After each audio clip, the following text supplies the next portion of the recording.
হাত তুলেন কে? তাহলে বাহাদুরি করুন কে? তাহলে নামাজ ছেড়ে দিন কে? রাগুল লেগে হুজুর ফাড়াই হলাম গাল, কথা বলেন ঠিক না বেঠিক?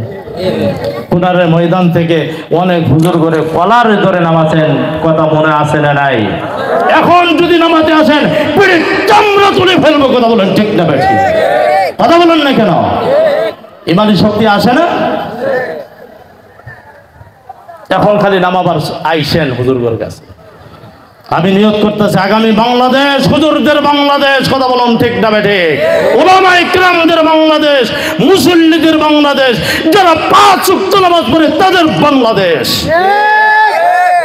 করছে নেতার পিছনে লাগছে, নেতাকে মারতে দেয় নাই, নেতাকে গুলি করতে চাইছে, নেতার সামনে গিয়ে বুক পেতে দিয়ে শহীদ হয়ে গেছে। ওনারা শহীদ কয় না, মরে গিয়েছে।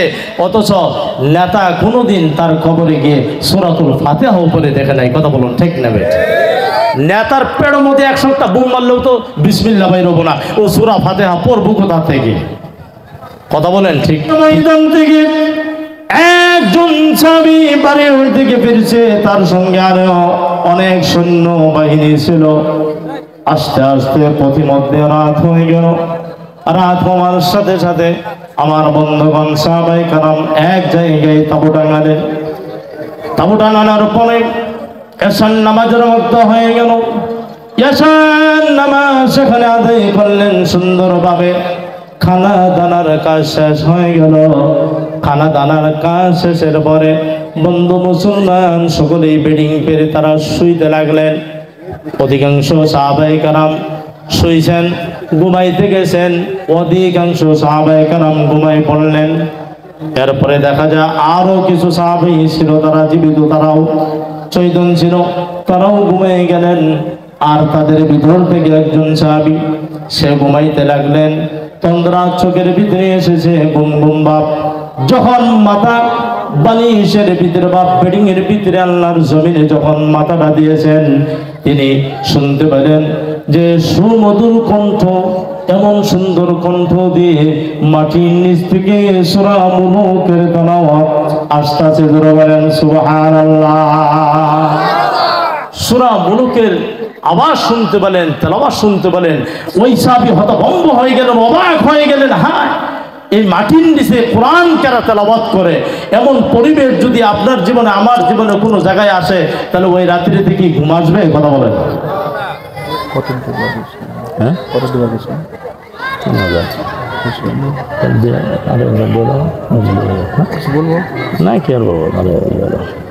তাহলে এই পরিবেশে থাকলে কি ঘুম আসে? কথা বলেন। সারা রাত ঘুম পারলেন না, কিন্তু উনি সারা রাত সূরা মুলুকের সুন্দর কণ্ঠে তেলাওয়াত শুনতে পেলেন। জুড়ে বলেন মারহাবা। আমার বন্ধু মুসলমান, আলোচনা খুব খেয়াল করে শুনতে হবে। ওই সাহাবী সারা রাত ঘুমালেন না। ফজর নামাজ সাহাবায়ে কেরাম সকলে আদায় করলেন।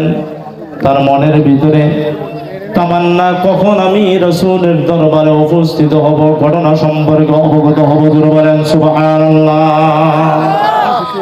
আমার বন্ধুগণ, নামাজ শেষ করিয়া বিশ্ব নবীজির দরবারের দিকে দৌড়াইতে লাগলেন। ওই সাহাবী দৌড়াইতে দৌড়াইতে আল্লাহর রাসূলের কাছে উপস্থিত হলেন।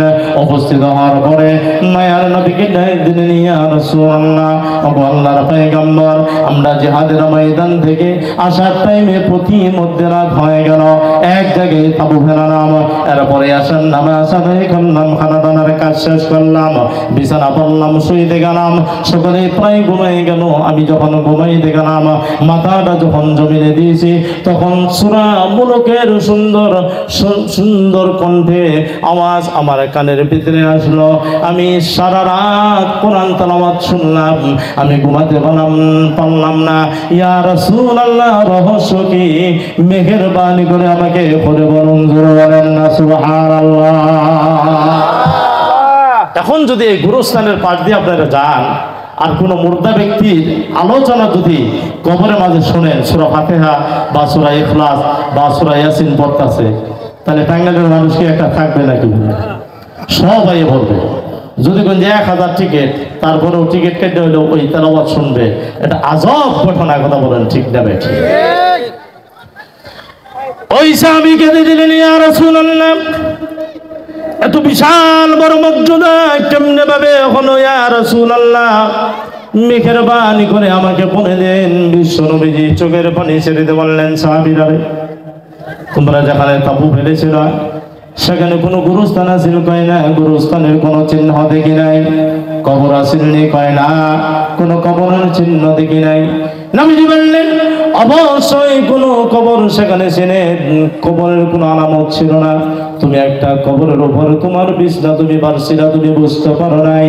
ওই কবরের জমিনে তোমার কানটা যখন লাগাই দিয়েছো, আর ওই কবরের ভিতরে নিশ্চয়ই আমার একজন আশিক আছে, আল্লাহর একটা মাহবুব বান্দা আছে, দুনিয়ার বুকে আমার সুন্নতের উপর আমল করেছে, আমার আল্লাহর কোরআনের উপর আমল করেছে, সূরা মুলকের উপর আমল করেছে, বিদায় আল্লাহ তাআলা তার কবরকে জান্নাত বানায় ক্ষান্ত হয় নাই।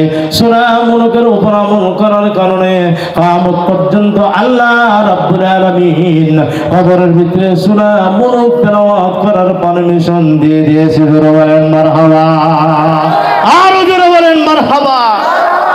কেমন আমল নিয়ে গেছে, কথা বলেন ঠিক না বেঠিক? আর আমরা কি করলাম ভাই? মরার পরেই তো শেষ, কথা বলেন ঠিক না বেঠিক?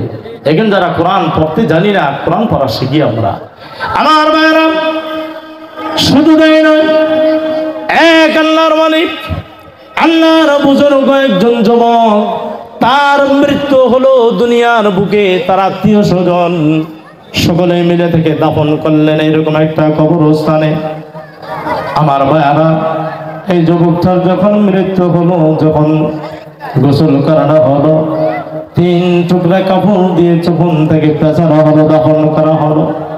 আত্মীয় স্বজনরা যখন খাটিয়ার ভিতরে তুলে কবরস্থানে নিয়ে গেলেন, যখন তাকে কাফন দাফন করা হলো, মাটি দিয়ে মানুষগুলো 40 কদম যখন চলে আসলেন, আসার সাথে সাথে 2টা ফেরেশতা আসে না নাকি আসে না?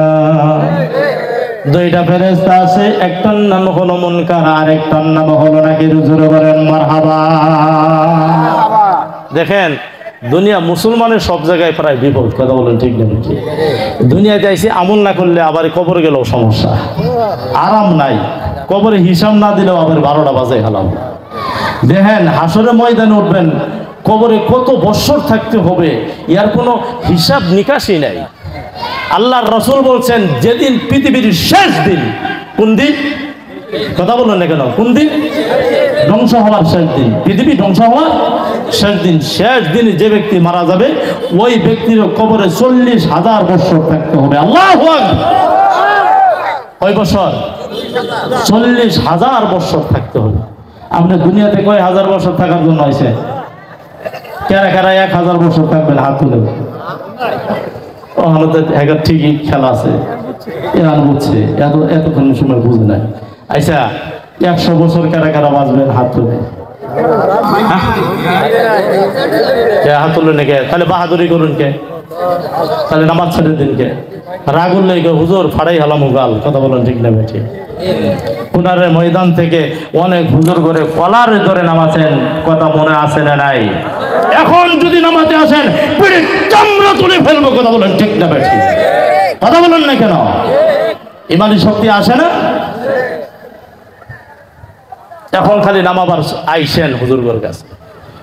আমি নিয়ত করতেছি, আগামী বাংলাদেশ হুজুরদের বাংলাদেশ, কথা বলুন ঠিক না বেঠিক? উলামা ইকরামদের বাংলাদেশ, মুসল্লিদের বাংলাদেশ, যারা 5 ওয়াক্ত নামাজ পড়ে তাদের বাংলাদেশ। যুবক মুসলিম যারা হক পন্থে ভোট দিয়ে আমরা মরে যাব, তারপরেও শহীদের কাতারে দাঁড়াবো ইনশাআল্লাহ। রাজি আছেন না? নাল দেখলেই দৌড় পারবেন, এত দৌড় দেন কে? অনেক সাহাবায়ে কেরাম জীবন দিয়েছে, পিঁপড়ার মধ্যে আঘাতে লাগছে। আল্লাহ কই, জীবন দিয়ে আয়, তুই আইতে দেরি, তোর জান্নাত পাইতে দেরি নাই। সুবহানাল্লাহ। একটা মহিলা মানুষের মতো ঈমান আমাদের নাই। মাসি আলাইহিস সালাতু ওয়াস সালামকে ফেরাউন যখন করাত বাজাইলো, শেষ টান দিবে। কি টান? কথা বলেন, ইতিহাস জানেন না আপনারা? শেষ টান দিবে। এসব আসিয়াকে বলে, আসিয়া তুমি আমার পথে আসবা না মুসা কালিম আল্লাহর পথে আসবা? ও আসিয়া, তুমি তো আমার স্ত্রী, তুমি তো আমার অর্ধেক অঙ্গ নেই, আমি তোমার স্বামী, এক খেতার তলে থাকি, এক ঢেবের তলে থাকি, এক কম্বলের তলে থাকি, এক জায়গায় খাই, এক প্লেটে খাই। তুমি মুসা কারিমুল্লাহর কথা মুসা কারিমুল্লাহর কথা মানবা নাকি আমার কথা মানবা? তুমি কোনটা মানবা? যদি মুসা কারিমুল্লাহর কথা মানো, আসিয়া এক ফেসে তোমার দুটো একটা মাথা দুভাগ করে ফেলবো। আর যদি আমার কথা মানো, তোমাকে স্বাগতম জানাইয়া আমার সিংহাসনে বসাবো। ফেরাউনের মুখের দিকে আসিয়া থুতু মেরে বলে, তোর সমস্ত শয়তানির দিকে আমি নাই, তোকে আমি খোদা বলতে পারি না। আমার মাথা এক টুকরাকে 32টা কেন 1000 টুকরা কেন তোর মতো নরদম ফেরাউনের কথা আমি আসিয়া শুনতে পারি না। কথা বলুন ঠিক না বেঠি? তার তো মহিলা আছে, কথা বলুন ঠিক না বেঠি? আমরা পুরুষ হয়ে তো খালি বন্ধুর নাল দেখলে আমরা দুর্বল। আল্লাহু আকবার, কি ঈমান ছিল তাদের। ফেরাউন বলে, আসিয়া আমার কথা শুনলি না, তোর মাথাটা দুভাগ করে দিলাম। আমার বন্ধুগণ, যখন 2 ভাগ করবে, জল্লাদ 2টা 2 দিকে, একটা সামনে আর একটা পিছনে, যখন সোজা মাথা বরাবর ধরছে, এখন ফেরাউনের অর্ডারের অপেক্ষা আছে। অর্ডার যখন দিয়ে দেবে, আল্লাহ রাব্বুল আলামিন জিবরাইলকে ডাক দিলেন, জিবরাইল যা যা আমার বান্দির নিকটে যে শুভ সংবাদ জানাই দে। জোরে বলেন মারহাবা। কি শুভ সংবাদ দিবে? এই শুভ সংবাদটা শুনে আপনারা জোরে একটা ইনশাআল্লাহ মারহাবা বলতে হবে। রাজি আছেন? দিতে পারবেন ইনশাআল্লাহ? হ্যাঁ, প্রস্তুত থেকে জিবরাইল আসলেন মা আসিয়ার কাছে। আসার মনে আসিয়া, ফেরাউন তোমাকে শহীদ করে দিতে চায়। আমার আল্লাহ রাব্বুল আলামিন তোমার কাছে আমি জিবরাইল পাঠিয়ে দিয়েছি আসিয়া একটা সুসংবাদ দেওয়ার জন্য। আসিয়া চোখের পানি ছেড়ে দিয়ে বলে, ও জিবরাইল, কি সুসংবাদ দেওয়ার জন্য আসছো? আমি তো ঈমান দিতে রাজি নই। ঈমানের পথ থেকে আমি কিঞ্চিত পরিমাণ সত্য নই। আমি আল্লাহর প্রতি জীবন দিব, এতে কোনো সন্দেহ নাই। জিবরাইল কি বলবা? জিবরাইল বলে, আমার আল্লাহ তাআলা তোমার কাছে পাঠাইছে। আসিয়া, আল্লাহর জন্য জীবন দিচ্ছ। তোমার স্বামী একজন কাফের, কিয়ামতের ময়দানে জান্নাতের ময়দানে কোন কাফেরের স্ত্রী তোমাকে বানাবে না। আসিয়া, শুভ সংবাদ দেওয়ার জন্য আসি। এই দুনিয়াতে স্বামী তোমার কাফের, কাফেরের কথা তুমি মানলা না, বিদায় তোমাকে শহীদ করে দিবে। ও আসিয়া, শহীদ হইতে দেরি নাই, আল্লাহর জান্নাত তুমি বাবা। কিয়ামতের ময়দানে হিসাব নিকাশের কাজ যখন কার্যক্রম যখন শেষ হয়ে যাবে, পুলসিরাত পার হয়ে যখন জান্নাতে যাওয়া, ওই বিশাল জান্নাতের ভিতরে যাকে না বানাইলে ফেরাউনকে আল্লাহ বানাই দিলাম, যাকে না বানাইলে তোমাকে বানাই দিলাম, যাকে না বানাইলে আমি জিবরাইলকে বানাই দিলাম, যাকে না বানাইলে আল্লাহ জান্নাত জাহান্নাম কোনো কিছুই সৃজন করতেন না। তিনি হলেন আখির নবী, বিশ্ব নবী, নবী মুহাম্মদুর রাসূলুল্লাহ সাল্লাল্লাহু আলাইহি সাল্লামের জান্নাতের ভিতরে রাসূলের স্ত্রী তোমাকে বানাইয়া আল্লাহ তাআলা তোমার সম্মান বৃদ্ধি করে দিবে। জোরে বলেন মারহাবা। আর জোরে বলেন মারহাবা। মা আসিয়ার স্ত্রী হবে আমার রাসূলের। সুবহানাল্লাহ বলেন। ঈমান দিয়েছে, শহীদ হয়েছে, দাম বাড়ছে না কমছে? আমার রাসূলের স্ত্রী হওয়া এটা চারটিখানি ব্যাপার মনে করে। জান্নাতের ভিতরে আমার রাসূলের স্ত্রী হবেন 3 জন। কয়জন? যখন মা খাদিজাতুল কুবরা পৃথিবীর জমিন থেকে চলে যায়, তখন আল্লাহর রাসূল কানে কানে খাদিজাতুল কুবরার কানে কানে বলছিলেন, খাদিজা, তুমি যখন পরলোক গমন করবা তখন তোমার সতীনদেরকে আমার পক্ষ থেকে সালাম জানাই দিও। জোরে বলেন সুবহানাল্লাহ। মা খাদিজাতুল কুবরা বলে, ইয়া রাসূলুল্লাহ, আমাকে বিবাহ করার আগে কোনো বিবাহ করেন নাই, আমার সতীন কোথা থেকে আসবে? আপনার কথা তো আমি বুঝলাম না। আমার রাসূল কান্দার বলে, খাদিজা রে, জান্নাতের ভিতরে 3 জন নারীকে আমার স্ত্রী বানাবে আমার আল্লাহ। 1 নম্বর হলো ফেরাউনের স্ত্রী আসিয়াকে, 2 নম্বর হলো ঈসা আলাইহিস সালাতু ওয়াস সালামের আম্মা মরিয়মকে, 3 নম্বর হলো মুসা কালিমুল্লাহর বোন নাম হলো কুলসুম। এই কুলসুম 3টা নারীকে আল্লাহ রাব্বুল আলামিন জান্নাতের ভিতরে আমার দ্বারা আবার বিবাহ সংগঠিত হবে, অনুষ্ঠান হবে। জোরে চিৎকার দিয়ে বলেন মারহাবা। তাদের মর্যাদা বাড়ছে না কমছে? তারা জীবন দিয়েছেন কোরআনের জন্য, ইসলামের জন্য। কথা বলুন ঠিক না ঠিক? আপনাদের কি খারাপ লাগছে? আমার ভাইয়েরাম, আলোচনা খেয়াল আছে নাকি? ওই যে যুবক, তাকে দাফন করা হলো, মুনকার নাকির আসবে দুইজন, একটা হলো মুনকার আর একটা হলো নাকির। তাই আনা হলো, আসা হলো, কবর ভিতরে আসলেন মুনকার নাকির। আমার ভাইয়েরা, যুবককে যখন রাখা হলো, রাখার সাথে সাথে যুবক দেখতে পেলেন কবরের দুই দিকের মাটিটা অনেক দূরে সরে গেছে। চোখের দৃষ্টি সীমা যে পর্যন্ত গিয়ে পৌঁছেছে, ওই পর্যন্ত ডান পাশের মাটি চলে গেছে, আবার বাম পাশের মাটি চলে গেছে। যুবকটা দেখতে পেলেন তার পার কাছে একটা ফেরেশতা লাঠি বা লোহার, এরকম লোহার হাতুড়ি নিয়ে, লোহার মুগুর নিয়ে দাঁড়ায় আছে। শুধু তাই নয়, যুবকটি আরো দেখতে পেলেন 70টা সাপ, বিষাক্ত সাপ তার দিকে চেয়েছে, চোখগুলা লাল টুক করতেছে। এই সাপ যুবককে সবুর দেবে, আর ওই ফেরেশতা, বন্ধ ফেরেশতা লোহার হাতুড়ি নিয়ে দাঁড়ায় আছে, তার মাথায় আঘাত করবে। আবার যুবক আবার দৃষ্টি করলেন ডান দিকে, মাটিটা দ্রুত গতিতে তার দিকে আসতেছে। বাম দিকে আবার তাকালেন, বাম পাশের মাটিটা দ্রুত গতিতে আসতেছে, তাকে চাপ দেবে। অমনি যুবক কান্দাকাটি শুরু করে দিলেন আর বললেন, পৃথিবীর মানুষ, কোথায় তুমি? আমি তো আযাবের ভিতরে পাকড়াও হয়ে যাচ্ছি। বাবা কোথায়, বোন কোথায়, ভাই কোথায়? যুবক বলে, এত কান্নাকাটি করলাম, দুনিয়ার কোনো মানুষ আমাকে সহযোগিতা করার জন্য আসলো না।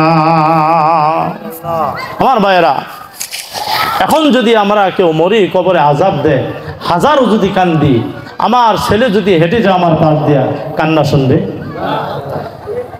আল্লাহ রসুল বলেন, মুর্দা ব্যক্তি যখন মৃত্যুবরণ করে, ইমানদার যখন না হয়, মুমিন যদি না হয়, যদি কাফের ফুজ্জার হয়, পাপিষ্ট হয়, বেনমাজি হয়, এতই কান্দে, এই কান্না যদি পৃথিবীর কোনো মানুষ শুনতেন, তাহলে সঙ্গে সঙ্গে হাঁটু হয়ে মারা যেতেন। পশু পাখি ছাড়া আর কেউ শোনার সুযোগ আল্লাহ তাআলা করে দেয় নাই। সুবহানাল্লাহ বলে। আমার ভাইরা, যুবক কান্দে, আল্লাহ মাকে ডাকলাম, মা আসলো না। বাবাকে ডাকলাম, বাবাও আসে না। ভাই বিরাদার, আত্মীয় স্বজন আসে না। ডান পাশের মাটি আমাকে চাপ দেবে, বাম পাশের মাটি চাপ দেবে। সাপ আমার দিকে দংশন করার জন্য প্রস্তুতি হয়ে আছে। আরেকটা ফেরেশতা লোহার হাতুড়ি নিয়ে দাঁড়িয়ে আছে, আমাকে পিটাবে। ওগো আল্লাহ, এখন আমি কি করব? আমাকে হেফাজত করো। অমনি যুবকের বুকের উপরে ছোট্ট একটা পাখি এভাবে হাঁটাচলা করতেছে। জোরে বলেন আল্লাহু আকবার। ছোট্ট একটা পাখি, কি ছোট্ট একটা পাখি এরকম হাঁটাচলা করতেছে। এখন যুবক, এই পাখি আমার কবরে বুকের উপরে কোথা থেকে আসলো রে? পাখিটাকে দুনিয়ার গাছে ডালে, কথা বলুন ঠিক না বেঠিক? কবরেতে চতুর্দিক দিয়ে মাটি, উপরে মাটির সামিয়ানা, ডান পাশে মাটি, বামেও মাটি, সামনেও মাটি, পিছনেও মাটি। পাখি কোথার থেকে আসলো? আর পাখি এতই সুন্দর। যুবক বলে, আমার দুটো নয়নে জীবনে কোনোদিন এত সুন্দর পাখি কোনোদিন দেখি নাই। জুড়ে বলেন মারহাবা।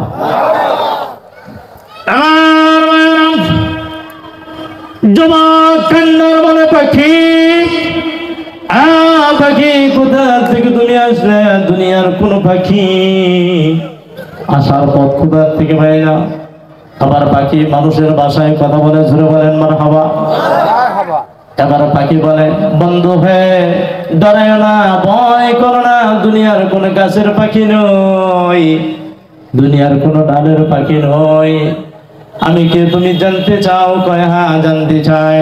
আবার পাখি বলে, আমি গোলাম আল্লাহ রাব্বুল আলামিনের মহান কালাম। পাক কালামের 29 নম্বর পারা সূরাতুল মুলুকের উপর তুমি আমল করেছিলা। আমি সূরাতুল মুলুক একটা পাখির রূপ ধরে তোমাকে সাহায্য করার জন্য এসে গিয়েছি। জোরে বলেন মারহাবা। আর জোরে বলেন মারহাবা।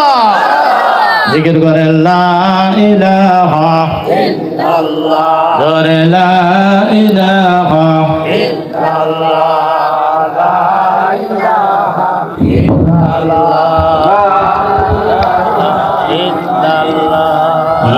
লা ইলাহা ইল্লাল্লাহ, লা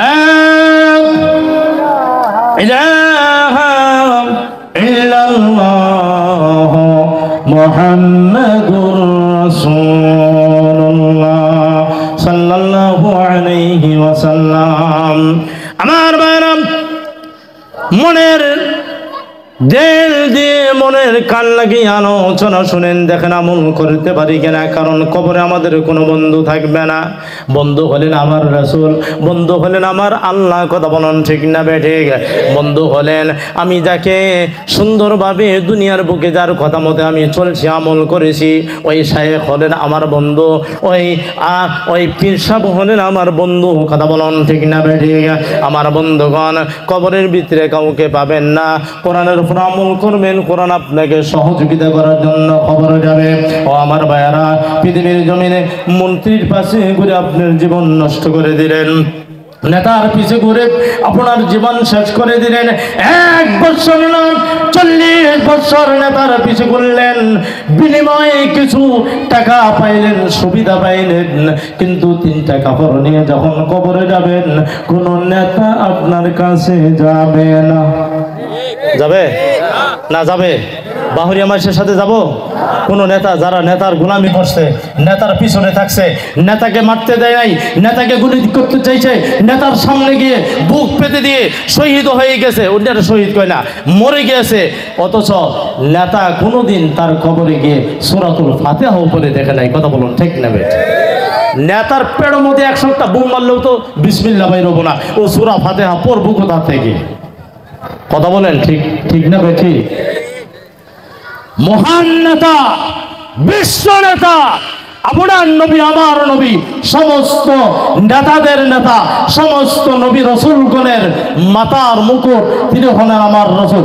সেই নেতার আদর্শ যদি ধরে রাখতে চাই আর ধরে রাখি, কবরও গেলেও শান্তি, হাসর গেলেও শান্তি, মিজানেও বলল বাড়ি, 30,000 পুলকিরাতের রাস্তা বিজলির আকারে পার হয়ে সোজা জান্নাতে চলে যাব।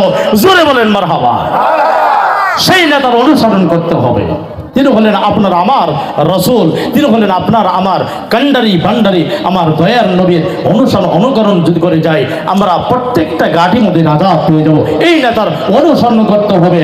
কিন্তু ওই সমস্ত বাতিল যারা দাঁড়িয়ে প্রস্তাব করে, যারা হারাম খায়, যারা সুদ খায়, যারা ঘুষ খায়, যারা মানুষের ক্ষমতা কেড়ে নেয়, যারা পরে জমিন কেড়ে নেয়, মানুষের বুকে ছুরি দিতে দ্বিধাবোধ করে না, মানুষকে গুম করতে দ্বিধাবোধ করে না, সামান্যতম সত্যের আঘাতে মানুষকে ডালে ডালে রাস্তায় রাস্তায় জুলুম দিয়ে অত্যাচার করে দুনিয়া থেকে বিদায় করে দেয়, ওই সমস্ত শয়তান মার্কার নেতার পিছনে যদি করি, ডাইরেক্ট জাহান্নাম ছাড়া আর কোনো ঠিকানা আমাদের নেই। কথা বলুন ঠিক যাবে? ঠিক?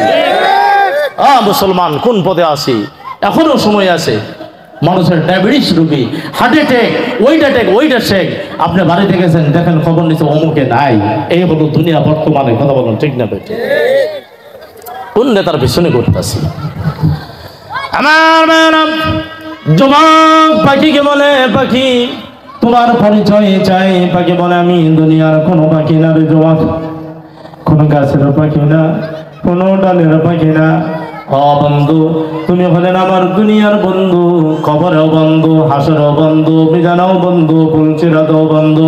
আমি সূরা মুলক ডাইরেক্ট আল্লাহর সাথে তোমাকে জান্নাতে নেওয়ার জন্য আল্লাহর সাথে ঝগড়া করতে আমি দ্বিধাবোধ করব না। জোরে বলেন সুবহানাল্লাহ। আল্লাহর সাথেও ঝগড়া করবে। আমি কি বানাই হাদিস কইতেছি? কথা বলেন, বানাই না হুজুর? আমি না। আল্লাহ রাসূল বলে হিয়াল মানিয়াতুল মুনজিয়াতু তুনজিহি মিন আযাবিল কবর। সূরাতুল মুলক আল্লাহর সাথে ঝগড়া শুরু করে দেবে ওই বন্ধুকে আল্লাহর জান্নাতে নেওয়ার জন্য। জোরে বলেন আল্লাহু আকবার। রাসূল বলেন হিয়াল মানিয়াতুল মুনজিয়াতু তুনজিহি মিন আযাবিল কবর। কবরের আযাবকে একবারে নাজাত দিয়ে দেয় সূরা মুলকের উপরে যে ব্যক্তি আমল করবে। সুবহানাল্লাহ। আল্লাহর রাসূল হাদিসের ভিতরে ফরমান إن سورة من كتاب الله ما هي إلا 30 آية شفعت لرجل يوم القيامة। আল্লাহ রাসূল বলেন পবিত্র কোরআনুল কারীমের ভিতরে এমন একটা সূরা আছে 30টা আয়াত গঠিত সূরা, 30টা আয়াত নিয়ে একটা সূরা গঠিত হয়েছে, সূরাতুল মুলক। এই সূরা যে ব্যক্তি তেলাওয়াত করবে, এই সূরার উপর যে ব্যক্তি আমল করবে, শাফাআত লিরাজুলিন ইয়াউমাল কিয়ামা, কিয়ামতের দিন ফাআখরাজাতুহু মিনান নার, জাহান্নাম থেকে বের করে, ওয়া আদখালাতুহুল জান্নাহ, ওই ব্যক্তিকে আল্লাহ তাআলার জান্নাতে দাখিল করাবে। বলেন সুবহানাল্লাহ। নারাই শুরু করে, নারাই করে হলেও তাকে জান্নাতে নিয়ে ছাড়বে। তাহলে সূরা মুলকের উপর আমল করার দরকার আছে না নাই? আমার বন্ধুগণ, যারা কোরআন পড়া জানি, এশার নামাজ পড়িয়া ঘুমানোর আগ থেকে এই সূরাটা যদি আমরা প্রতিদিন তেলাওয়াত করি, আপনার কবরে রাখার সাথে সাথে দেখবেন সূরা মুলক আপনার সাথে, আপনার সামনে যে হাজির। আর মুনকার নাকির যখন আসে বলবে মার রব্বুকা, সূরা মুলক কবে কিসের আবার মার রব্বুকা, এখান থেকে দূর হয়ে যাও, সুবহানাল্লাহ বলে। কবু মান দিনুকা, সূরা মুলক বলবে মান দিনুকা, আমার বন্ধু খুব ভালো করেই জানে, সুবহানাল্লাহ বলবেন না? মার রব্বুকা মানে ওই ব্যক্তি বলবে রব্বি আল্লাহ, আমার রব হলেন আল্লাহ। মান দিনুকা মানে দ্বীনি আল ইসলাম, আমার বন্ধু তো ইসলামের উপরেই তার জীবন শেষ করেছে, সুবহানাল্লাহ বলে। এখন মুনকার নাকির বলবে ওই সূরা মুলুকে যে বন্ধু অনুমতি চাচ্ছি, মেহেরবানি করে তোমার বন্ধুর কিছুটা প্রশ্ন আমাদেরকে জিজ্ঞাসা করার জন্য অনুমতি দাও, কারণ আল্লাহ আমাদেরকে পাঠাইছেন কিছু চেক দেওয়ার জন্য, তাকে কিছু পরীক্ষা করার জন্য, এটা আল্লাহর হুকুম। কাজেই তোমার কাছে আমরা কাকুতি মিনতি করতেছি, একটু কিছু জিজ্ঞাসা করতে দাও, সুবহানাল্লাহ। কিরকম পাওয়ারফুল দেখেন। তখন মুনকার নাকির তাকে বলবে যে মান হাদার রাসূল আল্লাযী বুইসা ফীকুম, তোমার মাঝে যাকে প্রেরণ করা হয়েছিল, রাসূলের দিকে ইশারা করবে যে এই ব্যক্তিটা কি তুমি চিনো? তখন ওই মুর্দা ব্যক্তি বলবে হুয়া রাসূলুল্লাহ, ইনি হলেন আমার দ্বীনের নবী, সুবহানাল্লাহ বলে। তখন ফেরেশতা বলবে ওমা ইউদরিকা, আশ্চর্য ব্যাপার, তোমার রাসূলকে তুমি কেমনে ভাবে চিনলে? তখন ওই লোকটা কাঁদবে আর বলবে ক্বারাআতু মিন কিতাবিল্লাহি ফাআমানতু ওয়া সাদ্দাকতু, সুবহানাল্লাহ। লোকটাকে দেখে বলবেন আমানকার নাকি আল্লাহ রাব্বুল আলামিন আমাদেরকে কোরআন দিয়েছিলেন, আমার রাসূলের উপর কোরআন নাযিল করেছেন, এই কোরআন পড়েছি, কোরআন পড়েছি, আর কোরআনের ভিতরে যা কিছু আছে সত্যায়ন করেছি, কোরআনকে বিশ্বাস করেছি। এই কথা বলার সাথে সাথে আমার আল্লাহ রাব্বুল আলামিন আকাশ থেকে একটা আওয়াজ আসবে। বিশ্বনবীজি বলেন ফায়ুনাদি মুনাদিম মিনাস সালাম সাদাকা আবদি, আমার রাসূল মুনকার নাকির আমার বান্দা যা কিছু বলেছে সত্য বলেছে, জোরে বলেন সুবহানাল্লাহ।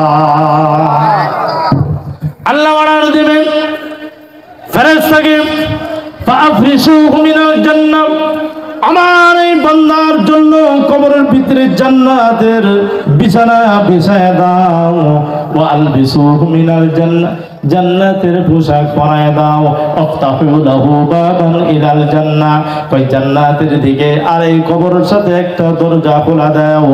কিয়ামত সংঘটিত হওয়ার আগ পর্যন্ত জান্নাত থেকে মুক্ত সুন্দর হাওয়া কবরে প্রবেশ করতে থাকবে, জোরে বলেন না সুবহানাল্লাহ। فيفتح فيأتيهم من دوحها وطيبها ويفتح له فيها من بصرهم, বিশ্বনবী বলেন আল্লাহ তাআলার নেককার বান্দা বান্দি যখন কবরে যায়, কবরের ভিতরে জান্নাতের পোশাক পরাই দেওয়া হয়, কবরের ভিতরে জান্নাতের বিছানা বিছাই দেওয়া হয়, কবরটাকে জান্নাতের দিকে একটা দরজা খুলে দেওয়া হয়। এই মুর্দা ব্যক্তির দৃষ্টি যে পর্যন্ত গিয়ে পৌঁছবে ওই পর্যন্ত কবরকে প্রশস্ত করা হয়, আর কিয়ামত পর্যন্ত মনমাতানো জান্নাত থেকে আমার বন্ধুগণ সুন্দর হাওয়া দিয়ে বাসর রাত্রে বর যেই রকম স্বামী আর স্ত্রী সুন্দরভাবে ঘুম পাবে, কিয়ামত পর্যন্ত আল্লাহ তাআলার ওই মুমিন বান্দা বান্দি ঘুম পারবে, জোরে বলেন সুবহানাল্লাহ। এরকম আমল করার দরকার আছে না? আমার মায়েরা, এরপরে না এটা আসেন আল্লাহ বলেন আল্লাযী খালাকাল মাউতা ওয়াল হায়াতা লিয়াবলুয়াকুম আইয়ুকুম আহসানু আমালা وهو العزيز الغفور